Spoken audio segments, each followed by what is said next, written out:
Hi mga ka-idol, magandang araw po sa inyong lahat. May bago na naman po akong kaalaman na gusto kong i-share sa inyo ngayong araw na ito, lalo na sa mga bagong YouTubers dyan. Panoorin nyo po from the start hanggang sa dulo. So, kailangan lang po nating i-download yung two apps. First, ang YouTube Studio at second is yung PixArt.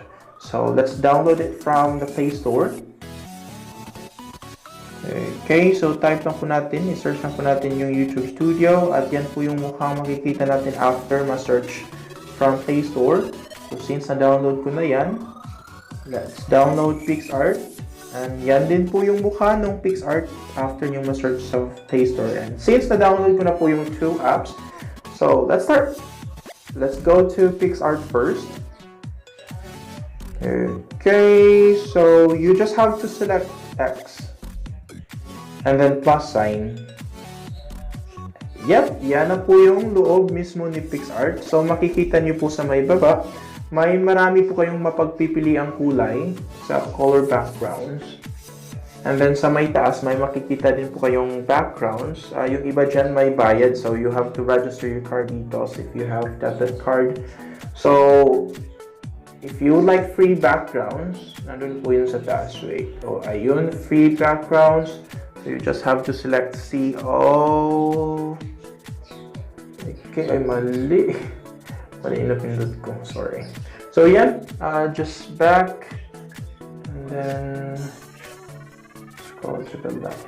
Okay, ayan, CO. And then makikita nyo po yung free backgrounds ni PixArt. Ang dami, ang gaganda po. So let's go back. So since gusto ko yung personalize yung thumbnail ko mga ka-idol. So, pipili po ko dun sa color background. So, I choose black. So, we have to crop it. So, second option, tools, select tools, and then crop.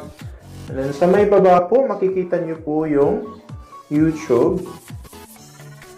So, you just have to select YouTube.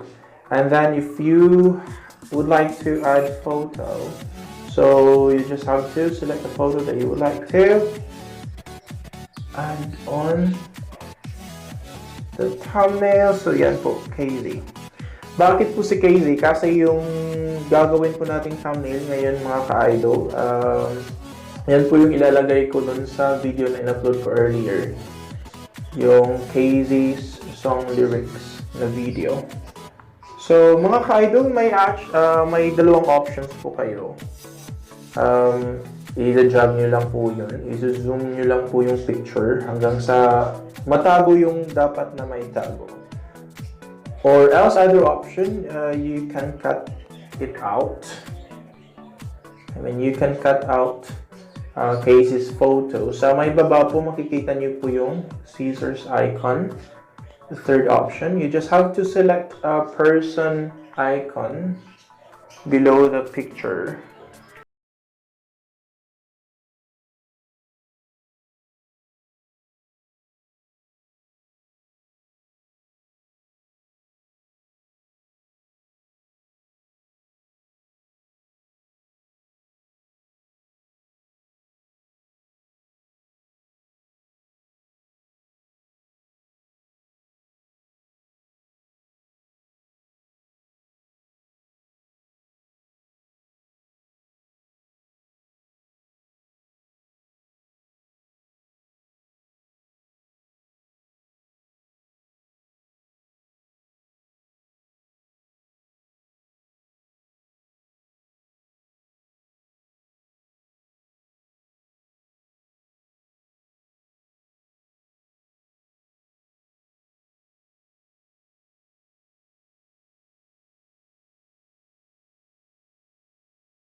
Anyways mga ka-idol, may option po kayong i-change yung font. Yung sa baba po may font option dyan, yung first option. So makikita niyo yung iba may crown sa right side. Yun po yung may mga bayad. So you just have to select the free ones. And then may option din po kayong mag-change ng color. That's the second option. So gusto ko po yung yellow. titingkad siya sa background na black. And if you would like to add colors sa stroke, you have that option po, the third option. But ayoko siyang lagyan. Lalagyan ko pala ng black, sorry. So yan, and then the next text would be Halik sa Hangin. So that's the song title. Actually, that's the theme song po sa bagong show ng ABS-CBN. If I'm not mistaken, that's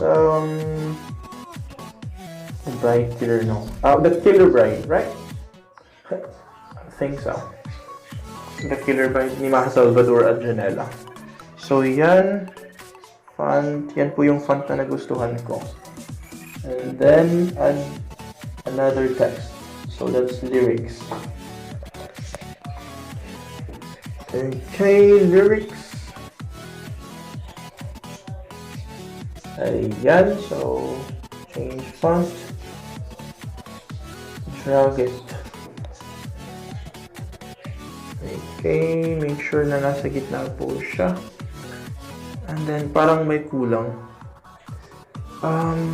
Lalagyan ko po siya ng stickers or sticker.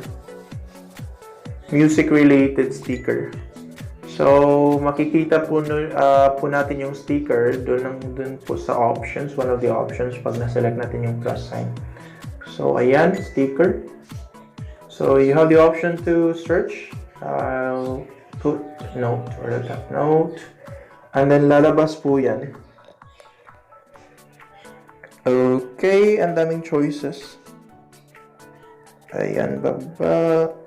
O parang may maganda dun sa taas. Oh, yan. Ganda. Okay. So you have to select the sticker. So yan, bagay siya dyan sa gitna. Drag. Ay, parang di gumita yung title ko.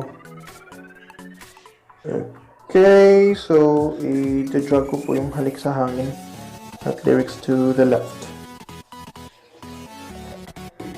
Okay, litan konti. Just drag, yan din drag. Ayan na po. Tapos na po yan mga ka-idol. So, suggestion lang po. Make it simple but catchy sa mga eyes ng manonood.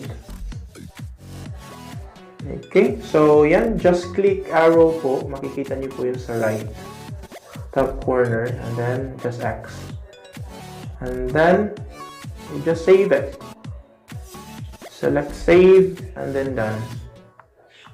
Okay, done na po tayo mga ka-idol. So let's go to YouTube Studio app.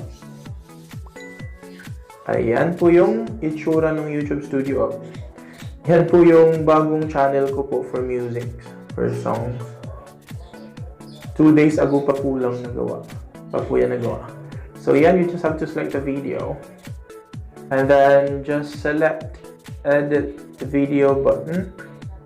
And then edit thumbnail.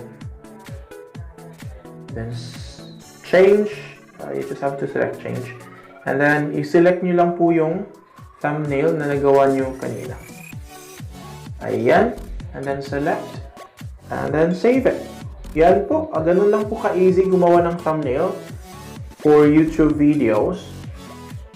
Yan. I-follow nyo lang po yung steps. And maraming salamat po sa panonood ng aking video. Sana po nakakuha kayo ng bagong aral. Thank you. Take care. Bye-bye.